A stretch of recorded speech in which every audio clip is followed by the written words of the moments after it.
Well, there you are. Weatherman says we're in for a downpour for the next couple days. Let's get a few things in the ground. We've got a couple of these buckets out here that have holes in the bottom. We're using those kind of as mini raised beds. This is our container that we planted up. Now, everything germinated really well, but everything's really stunted. And I knew it was going to be stunted, but that tomato should have a little more growth on it. If you remember, we took 2 of the tomatoes out of there and a piece of lettuce came with it. Now the cat kind of chewed on the one, but the other one is doing just fine. So we're going to do a little something with this container. Typically in a container this size, you wouldn't plant this much stuff. A few pieces of lettuce in here with the tomato would be really nice. The radishes, that was just fun.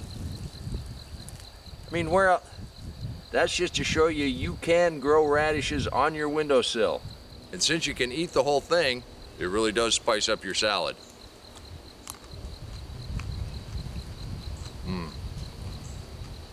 Let's go ahead and give this tomato a little help in the container. And by doing that, we're going to move some of that lettuce. Show you what we're going to do in the garden. I'm going to do kind of the same thing I did in this container.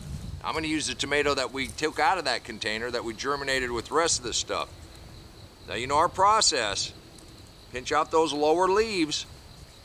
We're going to plant this kind of deep. We're going to let this whole thing kind of root. So I'm going to dig down here a little bit.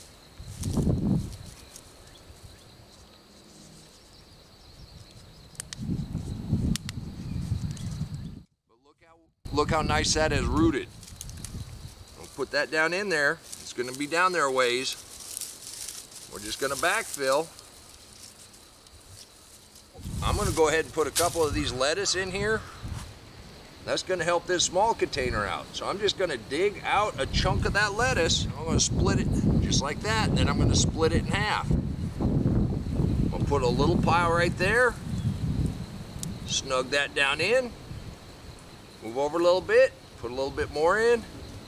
Lettuce transplants very easily. Just kind of snug that down. And then this one from the container, put over here, that'll kick in and do just fine. We'll go ahead and water these in good. So I've removed half of the lettuce. We're going to put the rest of the lettuce in that container over there.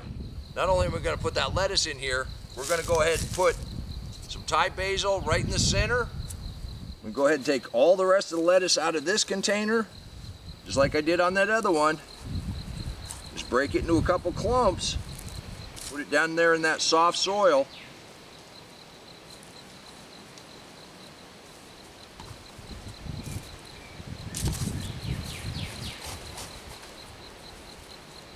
We'll water that in. Now, we got room on this side. Go ahead and put this parsley in. Got this nice curly parsley. The nice thing about this kind of container, as the basil and the parsley and the lettuce matures, we'll just come out here and harvest from day to day. We'll be able to eat right along. And these are all big enough they need to go in the ground. Just give these a good drink of water. That's how fast it is. And this is going to be one fine bouquet of lettuce and parsley and basil. I'm going to go ahead and try to transplant these carrots, but I guarantee you they don't transplant very well. But it's a fun exercise. By removing the radishes and most of the lettuce and all but one carrot, we'll see if those will kick in. When Riley helps me make mulch, he wants me to explain to you why I don't mark things in the garden. Now I know that we're doing a planting challenge and we're planting something every day. I did get a question about why I don't mark things, how I know what's what. Here's my philosophy. By not marking things, I'm not disappointed if something doesn't come up. Everything I plant in the garden is something that we like to eat. Whatever comes up, we're delighted. Riley gets his favorite stuff. He gets carrots and beets and sweet potatoes and butternut squash, and I'm pretty positive we're going to have a bunch of that. But when I plant corn over here, when it comes up, I'm pretty sure that's where the corn is. But that's why I don't mark things in the garden. As things are going to seed, we got our ladybugs out here helping. And Mama Cat's out here with Riley hunting for voles.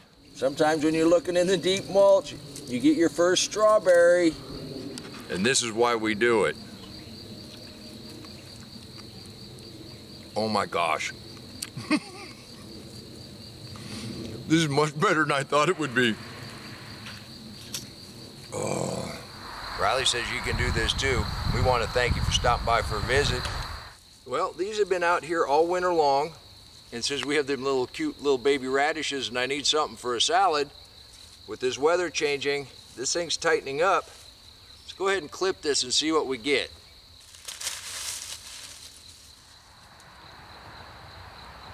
That'll be a really nice centerpiece to dinner tonight. You can do this too. It's really not that hard. Hope you're planting along with me. Can you guess what we're gonna plant tomorrow? There's nothing like coming right out to the garden, picking fresh fruits and vegetables. This is why we do it. And you can do it too. Till next time, remember, take care of yourself, take care of your family, and God bless you. Come on, let's plant. Let's go plant garden.